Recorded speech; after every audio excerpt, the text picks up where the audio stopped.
మనం చూస్తే వీళ్ళు పెద్ద పెద్ద లెక్చర్లు ఇస్తా ఉన్నారు. చంద్రబాబు నాయుడు గారు కావచ్చు, కూటమి ప్రభుత్వం వాళ్ళు కావచ్చు, మహిళలకు సంబంధించి ఎన్ని లెక్చర్లు ఇస్తున్నారంటే అసలు వింటేనే మనకు విచిత్రంగా అనిపిస్తుంది వాళ్ళు మాట్లాడేది.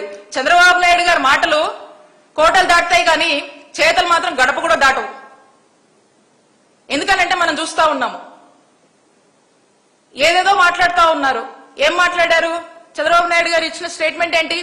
మహిళల మీద ఎవరైనా చేయి వేస్తే ఇక అదే వారికి చివరి రోజు అన్నారు. 2 ఏళ్లుగా చూస్తున్నామన్నా, ఇన్ని ఇన్సిడెంట్స్ జరుగుతున్నాయి, ఇన్ని హత్యలు జరుగుతున్నాయి, ఇన్ని దారుణాలు జరుగుతున్నాయి, ఇన్ని అఘాయిత్యాలు జరుగుతూ ఉన్నాయి. మరి ఎవరికి చివరి రోజు తెచ్చారు మీరు? ఎవరికన్నా పరిస్థితిలో ఉందా? ఎవరికన్నా భయం పెట్టారా మీరు? ఎవరికన్నా ఏమైనా శిక్షలు పడ్డాయా? చెప్పండి, ఎవరికేం చేశారో? ఈరోజు అలాంటివి ఏమీ కూడా లేదు. మాటలు, డైలాగులు, సినిమా టైటిల్ని కూడా మించిపోతా ఉంటాయి మీ డైలాగులు. మరి ఈ రోజు ఉన్నటువంటి పరిస్థితి అది. మరి ఏది కూడా ఎక్కడ ఏది కంట్రోల్ చేయరు. అలాగే ఎలక్షన్ ముందు వీళ్ళు ఏం మాట్లాడారు? మా నాయకుడు జగన్మోహన్ రెడ్డి గారి ఇమేజ్ దెబ్బతీయడానికి, మా జగనన్న ప్రభుత్వం మీద బురద జల్లడానికి ఏం మాట్లాడారండి? డిప్యూటీ సీఎం గారితో ఏం మాట్లాడిచ్చారు? 30,000 మంది women trafficking, missing, Jaganmohan Reddy గారి ప్రభుత్వంలో అసలు మహిళలకి సెక్యూరిటీ లేదు, సేఫ్టీ లేదని ఇష్టం వచ్చినట్టుగా మాట్లాడారు కదా. ఆ టైంలో మా ప్రభుత్వాన్ని డిఫేమ్ చేయడానికి ఇదో స్క్రిప్ట్ మీరు మాట్లాడారు. సరే, 2 ఏళ్ళైంది కదా మీరు అధికారంలోకి వచ్చి. 30,000 మంది మిస్సింగ్ అని మీరే చెప్పారు కదా.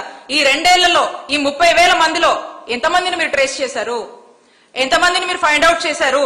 వాళ్ళని మళ్ళా తిరిగి తీసుకొచ్చి సేఫ్ గా ఆంధ్రప్రదేశ్ రాష్ట్రంలో వాళ్ళందరినీ కూడా తీసుకొచ్చి మరి సేఫ్ గా వదిలిపెట్టారా మీరు?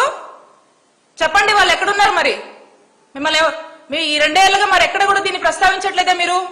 అంటే ఆ రోజు ఆ టైంకి జగన్మోహన్ రెడ్డి గారి ప్రభుత్వం మీద బురజల్లాలి కాబట్టి ఈ అంశాలు తీసుకొచ్చారు. ఈ రోజు వీటితో మీకు అవసరం లేదు, పని లేదు కాబట్టి ఈ అంశాలు మీరు మాట్లాడరు.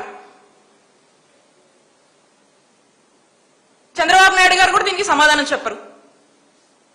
ఇది ఎంతలా అంటే డెఫినెట్ గా చంద్రబాబు నాయుడు గారు కూడా ఎందుకు సమాధానం చెప్తారు? చెప్పరు. ఎందుకంటే ఇప్పుడు అవసరం లేదు, అప్పుడేదో బుడదేశం జగన్మోహన్ రెడ్డి గారి మీద. మరి ఈ రోజు పరిస్థితి చూస్తా ఉంటే అసలు ఇంతెందుకు మహిళలు, దాడులు, సామాన్య ప్రజల గురించి మనం మాట్లాడుతా ఉన్నాం. వాస్తవానికి ఈరోజు మీ పార్టీలోకి వస్తేనే ఈరోజు కూటమిలో భాగమైనటువంటి ప్రజాప్రతినిధులే మరి ఏ విధంగా ఘోరాలు చేస్తున్నారో మీరు చూస్తా ఉన్నారు. ఏ విధంగా మహిళల్ని వేధిస్తున్నారు, ఇబ్బంది పెడుతున్నారో మీరు చూస్తా ఉన్నారు. మరి వారు తాటి తీశారా? మీరు ఏం చేశారు? మీరు దానికి మీరు ఏం చెప్తారు చంద్రబాబు నాయుడు గారు? దానికి సమాధానం చెప్పండి.